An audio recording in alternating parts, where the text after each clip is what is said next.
laatste 250 meter zijn de paarden nu. Het is aan de binnenzijde hier van Aldiani. Het commando heeft aangeboden door Prinses Sterren. Ja, natuurlijk jongens, we zijn er weer.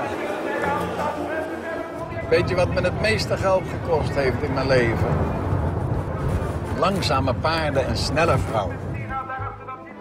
Mijn vader deed zoveel spelletjes dat ik me afvraag of hij het leven wel serieus heeft genomen.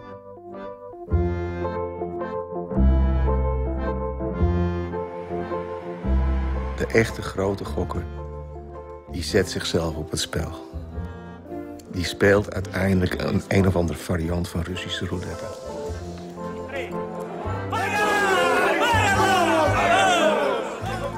Mij is het ook overkomen dat het herhaaldelijk fout is gegaan.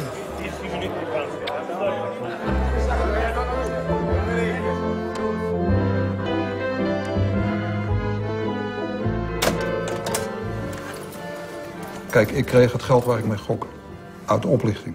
Het is heel makkelijk verdiend, dus het geeft ook heel makkelijk uit. Maar ja, dus, er is maar één ding wat ik altijd leuk vind en dat is dat gokken toch.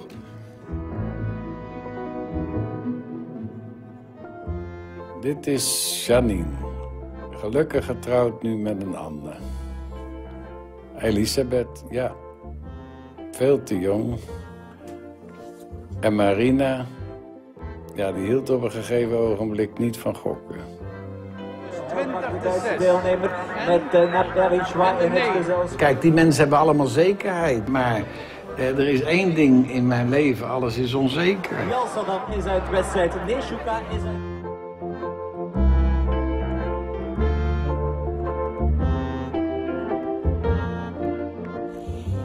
De enige brief die mijn vader mij ooit schreef, krijg ik een half jaar voor zijn dood.